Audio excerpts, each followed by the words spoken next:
Whoa! Yes, feel the energy. How everyone, we all well? Yes. Oh, come on. I went to bed at 12 during the festival for this shit. So let's get the energy up. Are we all well? Yes. Welcome to Love Island Masterclass. Love Island has a masterclass. Blue Planet doesn't have a masterclass. What's happened to telly? It's the future, madam. So welcome everyone. We've got a mixture here of industry people and we've got some general punters. Industry people, make some noise. Ungrateful. And punters? Good. They're nervous. So yeah, we're going to have some islanders here. So punters, you can get selfies afterwards. And industry, you can ask them to be on Celebs on the Farm next year. Whatever you want to do. Before we meet the actual islanders themselves, I'm going to introduce three very important people who made Love Island the success it is. So please give them a lovely warm welcome. Welcome to the stage, Paul Mortimer, Angela Jain, and Chris Younie, everybody.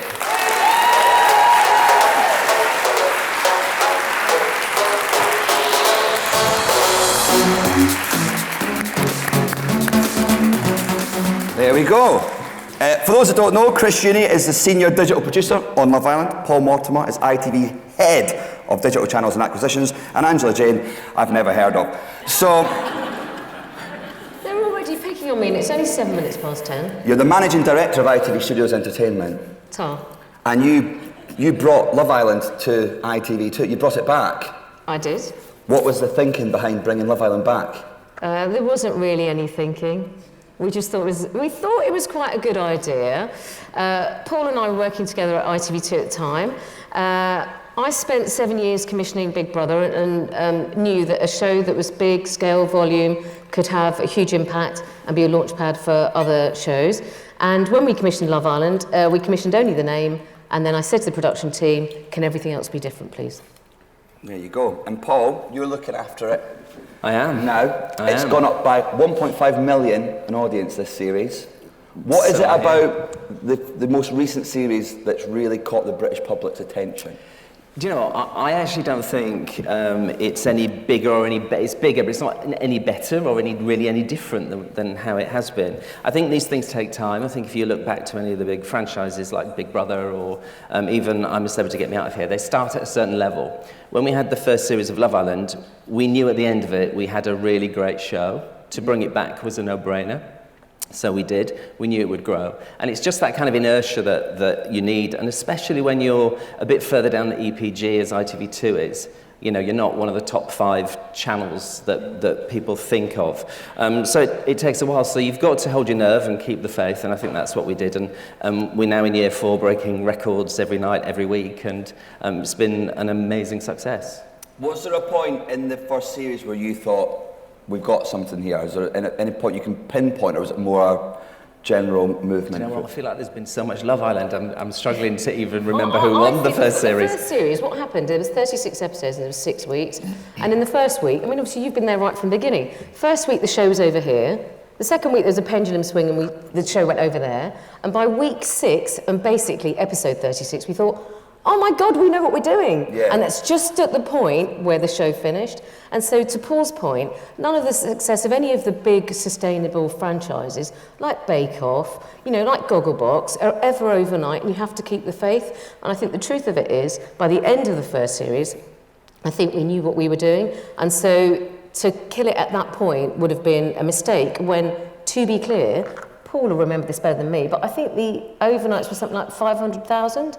Not the 4 million consolidated we're talking now. It was pretty small in its success, but it felt like it had something there. And it was growing as well across the 6 weeks, and it was a pure young adult audience. And that's the thing about Love Island. It sits in exactly the right environment on the telly, on ITV2.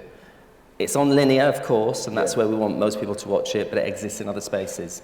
Exists in social media, exists on the ITV hub, so you can catch up on it very easily now.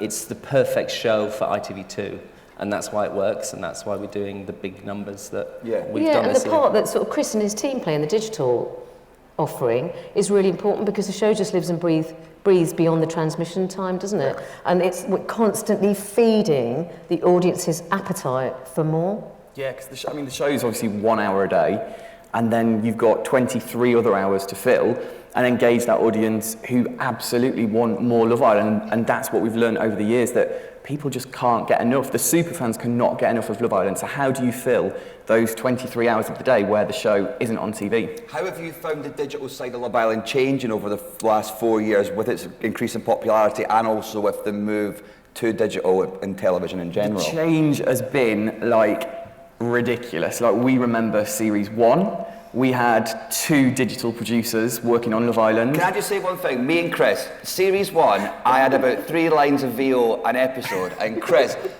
no disrespect, mate. Series 1, no one was checking Twitter for Love Island action, and me and you had the easiest jobs in television. Yeah.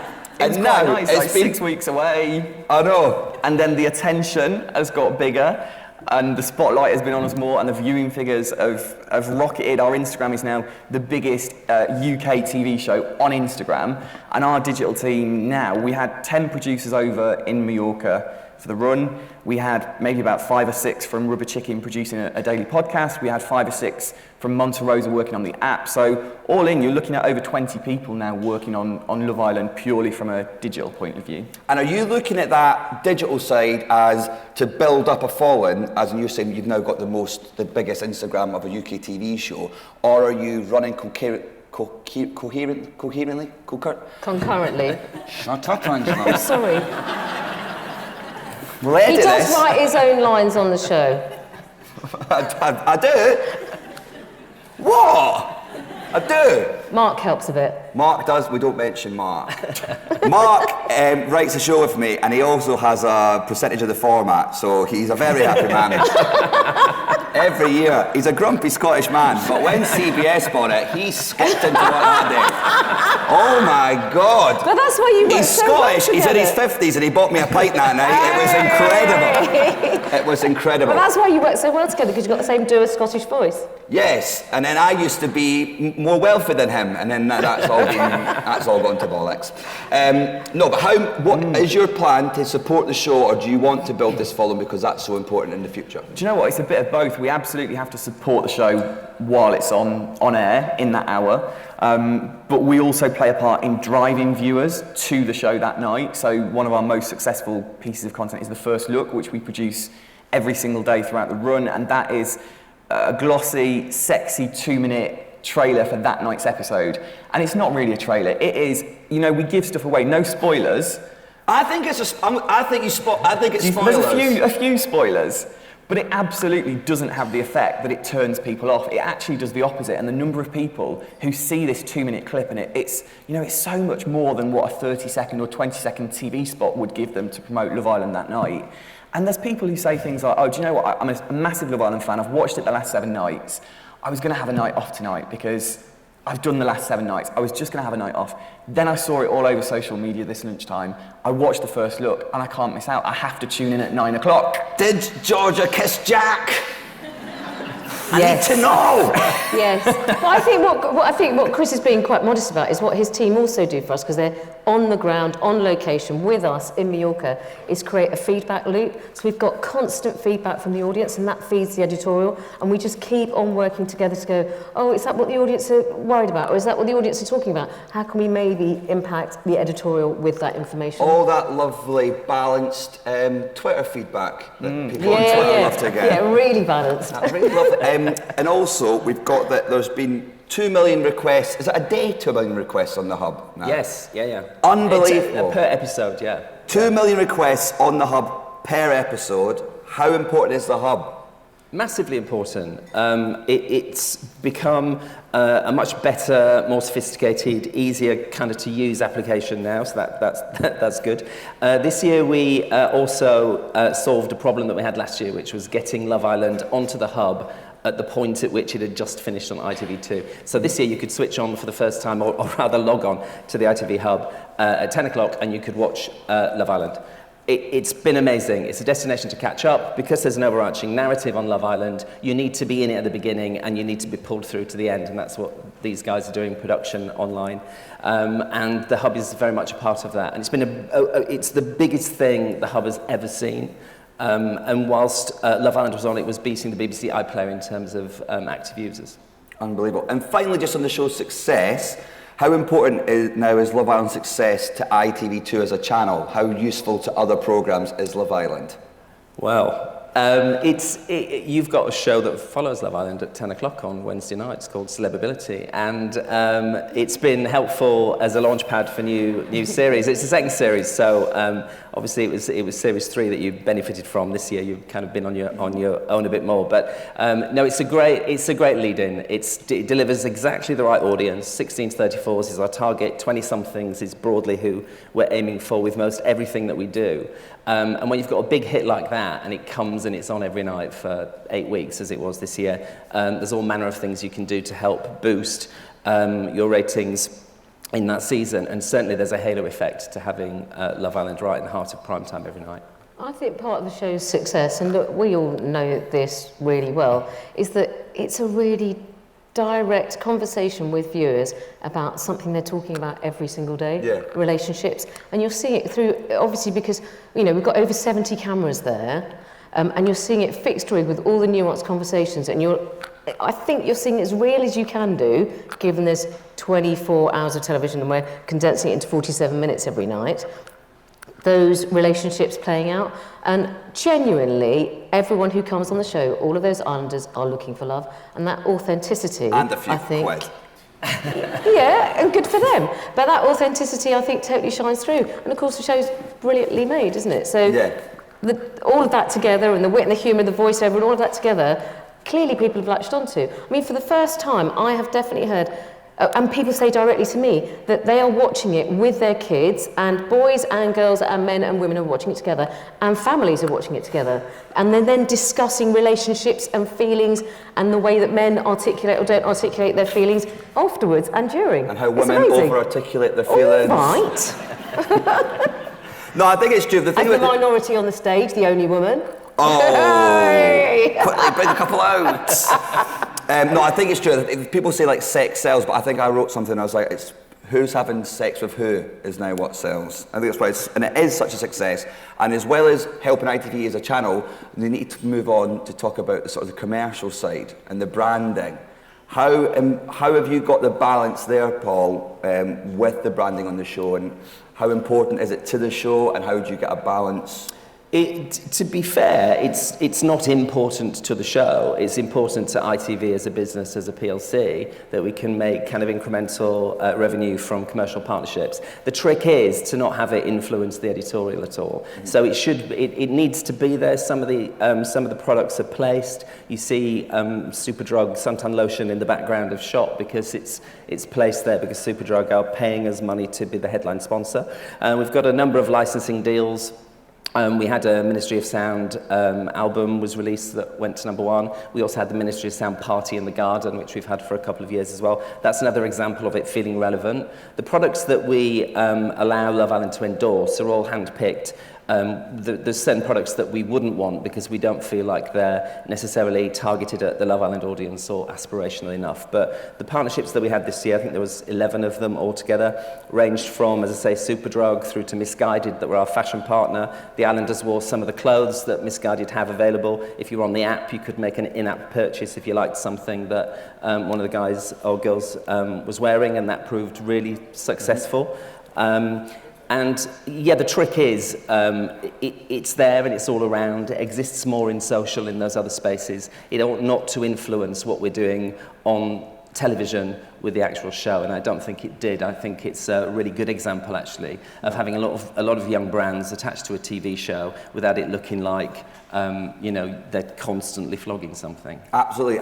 And on the digital side of things, Chris, how did because I'm guessing now you have brands lining up to get involved with Love Island. Yeah, but you know what, we have a really long lead time, and it's back and forth with our commercial team, with the brand themselves, with the advertising agencies. You know, we will start all of that work soon enough for next year. And because like Paul said, it has to be spot on. If there's something that doesn't feel right and it doesn't feel as though it fits Love Island, and it feels overly commercial or just the wrong tone, then it's not right and we won't do it. So the brands might be lining up, but it doesn't necessarily mean we'll take every single one. We'll absolutely be selective about what we pick, and we'll work with them for months and months and months to get it right and make sure that it's something that the audience want. And I think what we did this year was almost create a lifestyle for the super fans. So you could just watch the TV show if you wanted to at 9 o'clock, or if you were a super fan, you could go into Primark and you could buy the t-shirts. You could go in the app and buy your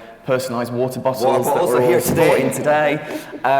You could download the game, which was brand new this year, and that was essentially you become an islander and you get your own character, and every day there's new scenarios and there's recouplings and there's dump-ins, just like there is in the main villa. And I saw a tweet, and it was from a viewer, but essentially saying that, something like, I've got the water bottle, I've got the t-shirt, I play the game every day, I check the app at least 4 times, me and all my colleagues gather around my desk to watch the first look every day, and it said Love Island is just so much more than a TV show, it's my religion.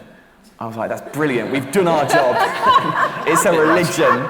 There you go, if you want a successful show, just make it a religion. Yes. And I mean, the water bottles are a perfect example of how things just take off with the fan base. Because have we got the facts? How many of these 207? 270,000, I think. 270,000. Good for the environment.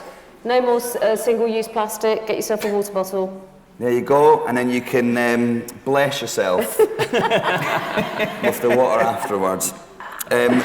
Let's talk about making the show, I think, because that's why we're all here. Let's get down to the nitty-gritty. How would you make it, Angela? I don't. Yeah. 200 people work their butts off day in, day out, including you, in 37-degree heat in Mallorca during the months of May and June and July, because obviously what you see on telly is June, July, but clearly the teams start a bit before. And the working conditions are kind of hilarious. You can see some clips of it. So the team where the production is are based in an old concrete factory called Charlie's. Why is it called Charlie's? I don't know. I don't know either. Anyway, we all call it Charlie. It's just more nicer than shithole. We all call it Charlie, and it is an old concrete factory, so when we're not there, that's what it looks like. Then we have to go in, build porta cabins, everything, and we go in there, and then there's a gallery by the villa where the constant monitoring through the cameras is happening every single day. And Paul, for staffing that show, how important are your people on the floor for you, and how involved are you in the staffing and The crew is Angela's gig. Angela's the head of the department within ITV Studios that makes it, and she's got 3 brilliant executive producers that have been working, and you know them very well, on Love Island. The trick is with these shows is you need expertise and experience. And we've got I think the best show of its kind on television, because we've got the best people working on it. Right down from the ground up to, the main execs who, and I've visited a couple of times in the run of Love Island this year, and, they've been working 12-hour, 14-hour shifts in, as Angela said, conditions that are really quite tough. You walk into Charlie's, the production village, and you do look like you're in a war zone, quite frankly. You look like you're in Kuwait or something. And it's down to them, and it's down to their expertise and craftsmanship that we get at the end of the day. A program which, let's not forget, is turned around every single day to create an hour of amazing television, sometimes more if needs be. And as we say, it's some of the best storytelling on television. Yeah, and talking about the storytelling, there's obviously an interaction between the production and the Islanders. How, for you guys, in terms of how it comes across on television, how important is the reality of it against the idea of producing a television show? Look, I mean, in truth, if you've got 24 hours of footage and you're creating 47 minutes of television, you are by its very nature editing a show, aren't you? And you're not showing everything as you see it. And so our job as producers is to tell what we believe are the stories that are going to go somewhere, that are going to develop, that are going to have an impact, so that, when we have Casa Amor, the fallout from that, it is then played out in terms of the TV show. And so effectively what we're doing every single day is starting with a blank sheet of paper, thinking, where is this show going, using the audience feedback loop that we're getting from Chris and his team, and feeding that into what we have that we think we might do, but being completely flexible as producers to respond to what is actually happening in the villa and what the audience are talking about in the real world. So that flexibility, I think, is a key part of the show's success, because as producers, your instinct is to say, I've got a whiteboard, this is what's happening Monday, Tuesday, Wednesday this week, and this is what we're going to do. And the first thing we talked about was actually, let's have the whiteboard, but let's throw it out when the story starts to change. Yeah. And that requires you to sit down and go, shit, we're on for a ride now, and just go with it. I think in terms of, if you were alluding to kind of interactivity between producer and islander, I think a lot of people just expected that the show would be run in the same way that Big Brother is. Yeah. And in Big Brother, the only contact the contestants have is via the diary room with producers. We're not making that show. We don't need to make that show. We can create what I think is a bigger, better, more flexible, more reactive show, because we've got producers in the field that happen to be sometimes in and out of the villa. It's no secret that someone comes in and caters for them and they all have a nice dinner every evening, because we've got to feed them. Why should, on Big Brother, it's how to fry an egg. But I think that's where some of the criticism started to emerge, because the show's now so successful. People are looking to create stories around Love Island. So the summer was full of, fakery comments and all the rest of it. It's not fakery at all. It's just the hand of a producer to create the show that people are enjoying, seemingly enjoying in droves. The biggest thing we've ever had. Of course, it's got the hand of the producer on it. We're making a TV show. Yeah, and I mean, again, it's that ultimate thing that if you left, me personally, someone in their early 20s in a beautiful villa to their own devices, you just lie by the pool all day. Do you want to couple up with anyone? No, I'm going to get a tan. and so, Chris, with that interaction with we talked about the producers and the Islanders, how would you say your job helps with the audience's interaction with the Islanders? How much of your stuff is fed back to the team, and how much of it is just it's good to have the knowledge, it's a good soundboard for what the fans are like? Do you know what? Most stuff is fed back, like positive or negative. We will see what people are saying and we will absolutely feed it back to the producers. And like you said, it's a great exec producer team. They are so on board with all, because there's the main production team, but then you've also got the digital team, the press team, marketing, and everyone's over there and everyone's involved. So the feedback loop is constant, whether that is a report after every show that looks at what people were saying in the app, because we run opinion polls in the app. So is it gauging public opinion that way, or is it looking at what the majority of people were saying on Twitter, who was trending, whether it was for good or bad reasons, passing all of that on? It just happens on a daily basis because we're all there together, and there's not like a strict way of it happening every single day. It's just constant and it's always happening. Yeah, a really good example of that was the last series with Muggy Mike, wasn't it? Yeah. And we, as the producers, were thinking, should he go back in, should he not? And we actually put it to the audience, and the audience gave us permission to put him back in. Yeah. How one of the things we want to talk about is how do you keep the show fresh, and actually I think one of the great things we do is how malleable the show is. So in terms of the voting process and all that, how important is that to you, the idea that you can just go, well, we'll just have a vote if Muggy Mike comes back or not? And how conscious is that, and how... I think viewer interaction is absolutely critical to the show's success.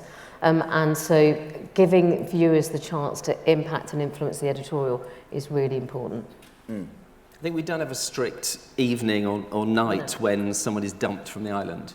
We did actually in the first series, yeah, didn't we? It's evolved and from literally that, we just went, oh my God, the show stops every Thursday night because people are going to go. And the first thing we did in the second series was go, let's not do that. Let's keep the show as unpredictable and as flexible as possible so nobody knows what's going to happen. So hence the flak attack. And so hence when, Caroline tweets a picture of herself on her way to Mallorca, everybody knows shit is going down. Yeah. And that unpredictability really helps the narrative of the show, but equally it helps the viewer engagement because nobody ever knows what's about to happen. The flak has hit the fan. When we done that, do you remember on the Thursday week? So if people haven't seen series 1, there was a sort of a live dumping every Thursday, and the horrible thing for me was Remember, I done like 3 minutes of stand-up, but the problem was, the first 2 weeks, we piped in kids from Magaluf who hadn't been in the UK, so hadn't watched the show, and didn't even know Love Island was a thing. So they all came to this Love Island party. That's right. We then sat them in front of a camera, gave them a warm San Miguel, and went, shut up, look that way. Then I had to walk out in front of 18-year-olds bored and then go, oh, what's that Chris like? And they're like, we don't know who that is. And look where we are now. Look now, here we are, in front of a load of people who don't know who I am. Yeah, so as well as the changing in the sort of the format and stuff, what other things have you guys put in place to keep Love Island fresh? Well, I mean, obviously there's been a few digital innovations which Chris can talk about. Yeah, I think the big one for us was probably the podcast. Yeah. So we will, all, like, however successful a series is for us, and obviously last series was massive, this, as in the one before this one, series 3, was massive for us digitally, but we still obviously do a massive review and performance analysis. And one thing that we did notice is we didn't really have any new content first thing in the morning. And as you might expect, people are waking up, they're checking the Love Island social media feeds, they're on our Facebook, they're on our Twitter. We saw massive spikes in the app traffic every single morning, and we didn't have any new content for them. So we could say, oh, have a look at this video from last night, wasn't it a good moment of the show? But there was nothing new and nothing fresh. Yeah. And then I had the idea for the podcast last year, but it just didn't happen for whatever reason. And then when we were looking at this, we were thinking, how do we tap into people waking up and that morning commute? You've got so many Love Island fans just on a bus on their way to work or walking to school or whatever. How do we tap into that commute? And the podcast was the perfect solution for that. So that was brand new. It was going to be a risk because all of our research showed that podcasts are traditionally a little bit older skewing in terms of audience, and a bit more male focused than what the Love Island audience is. But we thought if we nailed the editorial of the podcast, and then also where it was going as well, because I think there was a bit of an education piece that needed doing in terms of what a podcast is for certain people. So we had, Ken was one of our presenters who was brilliant. And also the podcast taught Ken what a podcast Exactly, is. Yeah. So Ken didn't know what a podcast was, but I think that's really interesting. Ken didn't know what a podcast was, and then 3 days later, he had the biggest podcast in the UK. Number 1 in the podcast charts. Yeah. But I think a lot of the Love Island audience maybe wouldn't have known how to listen to a podcast. What's he saying? Ken's back there, by the way. He's kicking off. He's actually recording a podcast as we speak. What he thinks he is, he's just talking into a shoe. He's not like got the technology down yet. Yeah, so it was always going to be a risk, but it absolutely paid off. The editorial was spot on, the talent was spot on, the distribution was brilliant. We had it available on all platforms, all over our social media feeds. We had it embedded within the app, so every single morning when the 3 million plus users that have the app were opening the app in the morning, the podcast was right there at the top. And it was number 1 for most. I mean, it was a long run this year, wasn't it? Yeah, We had an extra 8 week. weeks. 8 weeks, and it was number 1 in the podcast charts for most of those 8 weeks, which was amazing. We weren't expecting that. No. We did a couple of things, just if I may just say. Clarify that quickly, No, Angela. but after series 2... We did a couple of things and it holds my hand. Just say. But after series 2, we thought there was an appetite, a bit like the podcast, in terms of just feeding the superfans. So obviously Caroline started presenting After Sun every Sunday, and that has been a huge success and has really tapped into the mood of what everyone's talking about here at home as opposed to what's happening in that environment over there. And I suppose the other thing as producers that we have really sort of developed is we don't feel so hidebound by the chronology of the show, in so much as everything is done chronologically, but we don't feel the need to finish the show at the end of the night. So it doesn't have to go from the beginning of the day to the end of the day.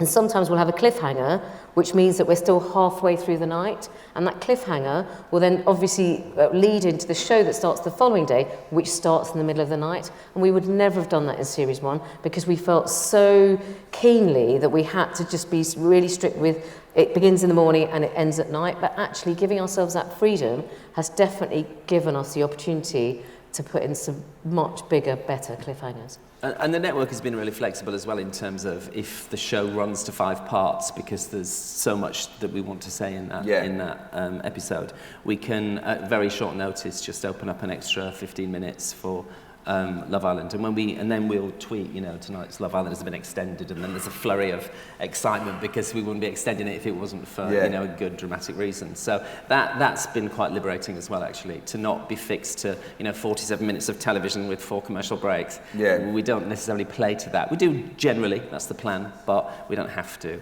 Religions don't have to worry about scheduling. And the reason the show overruns is because some of the amazing storylines. So right now, we have a little VT here of some of Love Island 2018's best bits.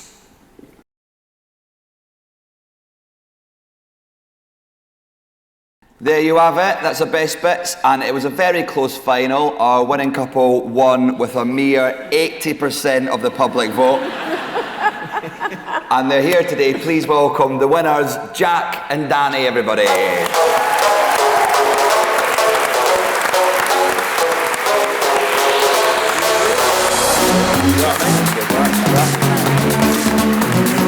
Take a seat, take a seat. Here we are. How are yous? I'm good, how are you? I'm good, man. I'm a bit hungover. Yeah. I'm not actually. Aren't we all? Yeah. How are you finding Edinburgh? How long have you been here? When did we get here? Yesterday, Yesterday. Yesterday. When I had I like one Edinburgh. night, I love it. Yeah, it's good. I'm trying to get you to delay the flight. You should stay. He wants us to stay he so we can have a wants drink to with him stay. tonight. That's what he wants. Imagine it. Think how many followers I'd get on Insta. So what's life been like now you're out? Oh, it's been crazy, isn't it? Manic. It's just mad that everyone recognises you. You don't think, because when you're in there, like you're in this little bubble, and all of a sudden, like you go down the street, like, can I have a selfie? And the first time someone asked me, can I have a photo? I went, I'll take it for you. She went, no, have you? I was like, oh God, go yeah. I forgot, I was on the show. Like, yeah. How is like day-to-day life? Can you get from A to B now without someone asking for a picture? Not quickly. No, not quickly. We went blue water the other day. That was the hardest one, weren't it? Blue water? Yeah. Who with? Just on your own? Just us two went. And a little girl And they grabbed my chased leg her, and they she started chased crying. I went, her. what are you crying for? I only went on holiday for 2 months. She was like, no, I've lost my mum, can you help? She's like, please, I've lost my mum. You're like, oh, you can have a selfie and then get gone.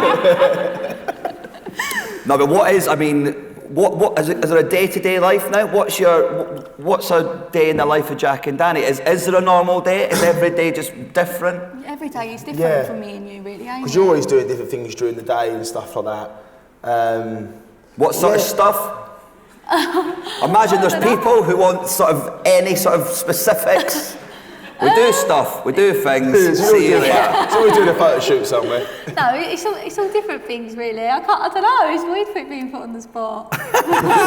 What did you do today? Today I've just got ready and come here. She got had really my stressed out. breakfast So yet. a case wouldn't do up, so I had to sort of pushing out. They can't do the case up. I was going, all right. Yeah. And do you do a lot of these, the PAs?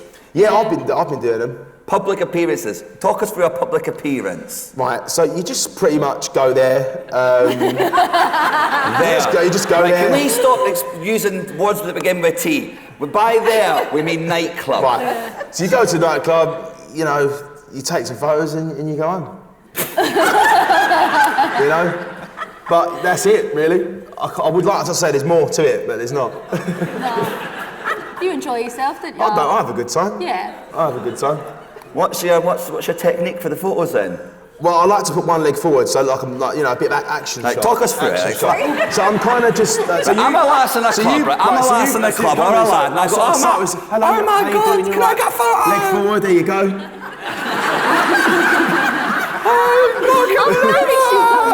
I don't know why the leg comes forward every single time. I don't know why I do it. He actually does that a lot. It's to lengthen the leg, isn't it? Yeah, I love a bit taller. I love the idea that the head of Channel 5's here, like trying to get an inside scooper to make a show, and he leaves going, I know how to take a cracking selfie. When you guys went in, did you expect to find love? No. Yeah, it sounds stupid going on Love Island, you don't think it, but I just didn't think it would happen. Didn't think it'd be an easy ride. I mean, it's never easy in there, but you don't actually expect. I mean, it's difficult to find love as it is. So to go on a show, it was scary. Did you ever get smug when everyone else was breaking down and you two were just like... No, because you're waiting. You're waiting. That's the thing in that show, because it's the test relationship. You kind of sort of think, what's going to happen tomorrow? Yeah. Bring an ex in again. Yeah. You know what I mean? Just stuff like that. So you're not really.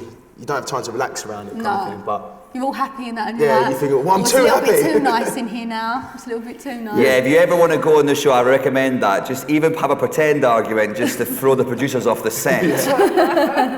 And what do you guys want to do now? What's the future? What's the future hold? What sort of stuff do you want to get into? Do you know what a podcast is? There's so many questions. Yeah. There is. The thing is we've had so many like lovely opportunities, you know, you don't expect to come off a show and get so many people wanting to work with you. It's just such a lovely thing. Yeah, the show sort of just created so many opportunities for us. Yeah. I'd literally, like, obviously didn't expect kind of thing, but he said, he was like, you know what, Dan, I'm going for a week off, I'm going to go back to my job now. And I was like, oh, all right then, Jack. Yeah. What's happening with the pens? Please tell me you're doing something with pens. Well, pens have always got a special place in my heart, so, I can't fully leave them behind. But, you know what, I always stay in touch with the boys and stuff that I work with, but yeah, I haven't been back since, so my desk is empty. Yeah. And how important are guys like this for your channel in terms of, did you think Love Island would just create all these characters and these fantastic, personalities? I think at the beginning we weren't exactly sure, but as the program became much more successful, somebody coming off the show with 3 million followers on Instagram is clearly somebody who you want to be working with, because it's a measure of their popularity. No, I think for Jack and Dani, as for Chris and Kem and some of the other guys from last year and previous years, there's all manner of opportunities and make sure you pick the right thing and get the right advice, which I hope ITV is helping you with through all of that. But it's the start of a journey, isn't it? It's exciting times, Yeah, let's have a little look at why you guys are so bloody popular. Here's a clip. Oh, God.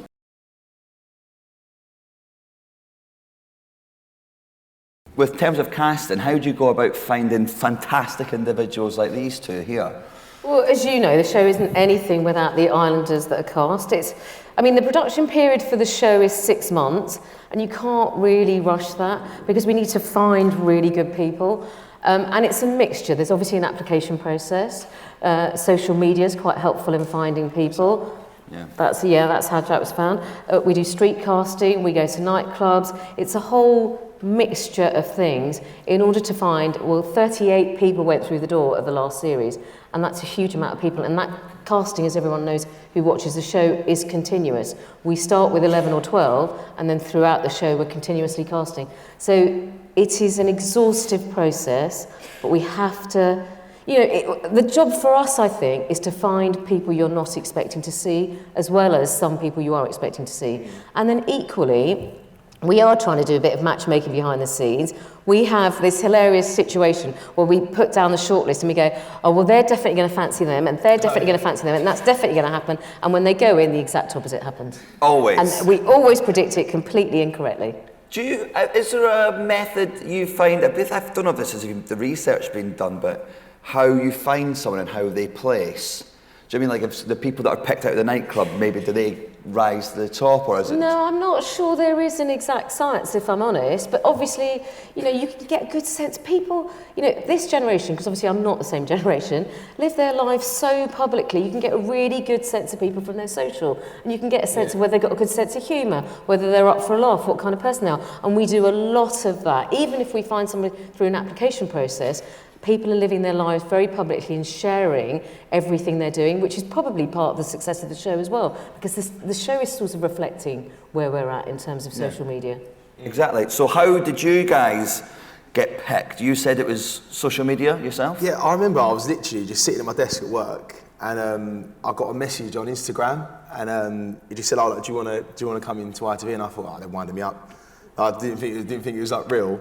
And then I just said, "Oh no, I think you'd be really good because I've looked at all like your stories and all your pictures and stuff. So you'd be really good for Love Island." And I was like, "Oh, all right then." So I went there, and it was real, obviously. I went there, and then they called me back again to meet the execs, and then that was pretty much it. It was like really straightforward. Yeah. It was like really just happened. It was crazy. Yeah. And what about you, Dan? Well, mine, because obviously I went on that show, Survival of the Fittest. Yes. I was only on it for a day. I loved you though, the day that you were on it. I literally, so obviously I had to go home because I hurt myself. Was it you dislocated your shoulder? Yeah, I dislocated my shoulder. Would be me. Never ever hurt myself, but then I did it on telly. Yeah. So yeah, and then obviously they mentioned to me, like, would you go on Love Island? And I was like, no way, I'm not going on Love Island. So you said no originally? Yeah, I didn't want to, I was too scared. I was like, I don't want to go on a show and like have to do all love stuff. Love stuff. Love stuff. I was really love stuff. Love So that's brilliant. I was like, I don't really want to do it. And then they left it for a little while, and then they recontacted me, and they was like, come and meet us again. And then Love stuff. after a while, I said, yeah. Well, there you go. And obviously, like we said, there's such big characters, and then they can go on to do such great things. I'm sure you two will as well. So with that in mind, we've got 2 final guests. These 2 had more sexual contact in the Love Island villa than Jack and Dani did. Ladies and gentlemen, please give a round of applause for Chris and Kem, everybody.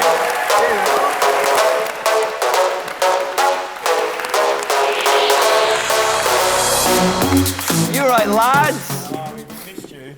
We've just been back there, haven't you? Yeah, we've just been chilling. Missing out a bit. Mate, how's life been for you guys? Now you've got the shock to the system's over. It's sort of become a bit normalised. Yeah. What's the chat now? What are you guys up to? What's going on? We're busy filming a lot at the moment. Yeah. We've just done a show together, which aired on ITV2 a few weeks ago. You versus Chris and Ken, which was great. And we're just busy. Just enjoying our relationship. We're both obviously single now, so we haven't got a girl, but he's the best. We He's the just best actually got off the run as well, didn't we? Which was Yeah. a bit of an experience. We was on the run for 2 weeks. Oh yeah, Stand were you Up to doing the Cancer. Hunted? For Stand Up to Cancer, yeah. That was, I think that's the first ever argument we've ever had. Well, What did you argue about? I don't, and I'm not getting into it. No, come on. I don't know what It gets me I didn't want to upset. get into it, but it was the first disagreement.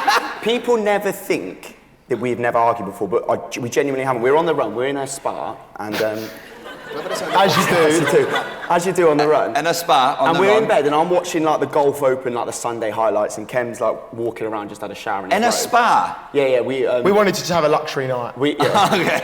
It was tough on the How much money did you have to last So the whole... we had £60, and I said to Chris, shall we order a Domino's, treat ourselves? So the Domino's come to £30, so we had 30 left. Chris went, I want wedges. I said, Chris, you can't have wedges, we haven't got enough money. He went, I want wedges. He started throwing a tantrum, running around, kicking off, so we didn't talk for half hour. Meanwhile, the whole time, the guy's hunting going, lads, we found it. Can you stop having this argument? Like, not now. I'm getting pizza. The thing is, if Kem wanted wedges, you'd have had wedges. I wouldn't have. Do you know what the other issue was? We were getting very hungry because it was one of them old-fashioned phones when you put your finger in and swizzle it. So it took us half an hour just to get through to Domino's. We couldn't get hold of them. No, see with those old-fashioned phones, if someone's got a 0 in their number, I'm like, I can't even be arsed calling you. It was like you've seen Heartbeat. It was like being on Heartbeat. It was like being on Heartbeat. I don't remember the episode in Heartbeat where reality TV stars were in a spa ordering Domino's. We were actually fugitives, Ian. Oh, fugitives, sorry. And finally, Kem, how would you describe a podcast to someone that's never listened to a podcast? God, you can't put me on the spot. It's it's basically what it is. It's something online where you hear people speaking without seeing their face, and do you know what? A lot of people like it. Do you know what was funny? None of my family knew what it was, and then I'd wake up in the morning, I could just hear my mum and dad in bed, I could just hear my voice. They've got it next to their pillow, they're both just laying there like this, and I could just hear my voice out loud. So clearly it worked. Yeah, very proud. There you go. You two are incredible individuals. I love you very much. I think you guys have got a game for us to play, is that correct? We have, and obviously you guys are our bosses, we respect and love you very, very much. But we feel like Chris and Kem need to take control for a little bit. Yeah, the shoe is on the other foot, and we're actually going to quite enjoy this. This is self-explanatory, right? If you don't understand how this game is played, then we're going to have to probably assume that you aren't the mastermind behind Love Island. We're going to give you some catchphrases. Well, really, they're just words and the odd phrase, and you're going to tell us what they mean. Wicked. So that should make sense. So Paul, obviously it feels right to start with you. It just feels right. Paul, this is the big boss man. You should be getting this, Paul. Can you explain to us what a melt is? A melt is somebody who goes a bit soppy when they're in the company of somebody they fancy. Oh, any example of anyone on the panel here? All of you at various points, I think. Really? No, that's Is that right? I don't know. Is it? That's a fair answer. I'll give you a point for that. Thank you very much. Moving on, Ian. Me? See how there's no actual particular order to this. You should get this right because obviously you narrate to everybody. You Right. kind of know these phrases. Right. Off the back of your hand. Dick sand. Dick sand. Explain a scenario where dick sand would be used. Dick sand is where you meet a man that you know you shouldn't, he's not good for you ladies. You know that. He's a bad egg. Any examples?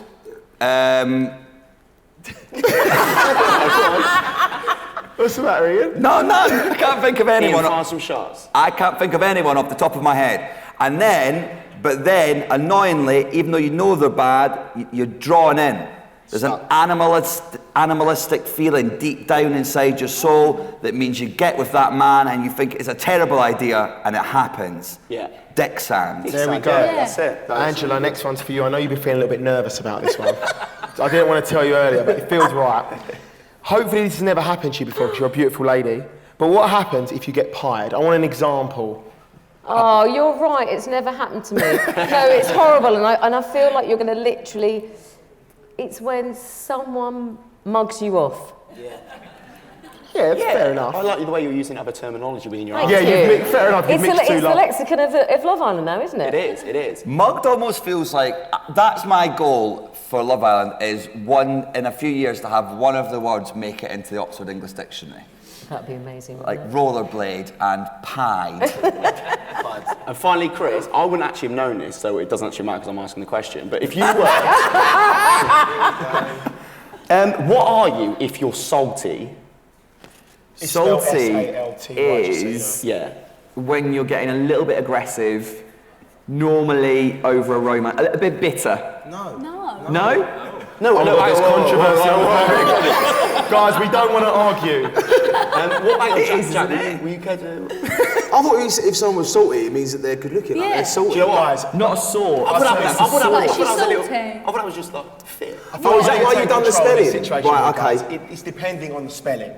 If it's S-O-R-T, it's fit. Salty. And if it's salt as in the stuff If you put in it's your food. S-O-R-T. Why? That's salty. Salty. I know, I was just trying to... I think Guys, it's our game, you can't take control. Let us have I'm going to tell you the But answer. you can't say that salty is a different word and then spell a different No, word. we're talking...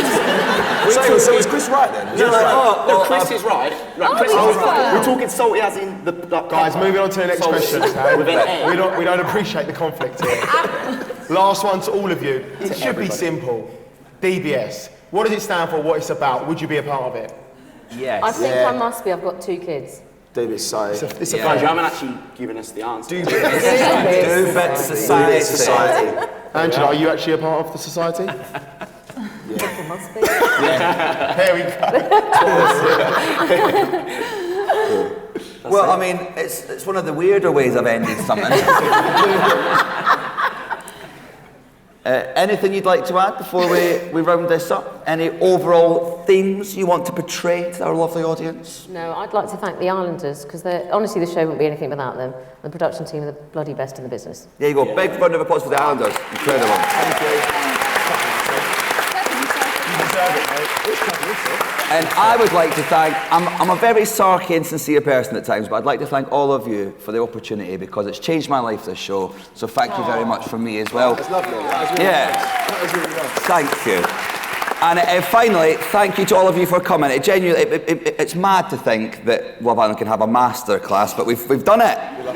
There you go. We all know that Angela Jane's done it twice, and how to take a selfie. So there you go. We've all learned something. So thank you to you for coming. But before you go, please give it up for our panel today. Everyone at the EICC for having us, and everyone at the Television Festival for putting this on. I've been Iain Stirling. Enjoy the rest of your festival. Good afternoon, and God bless. Thank you very much, everyone. Cheers.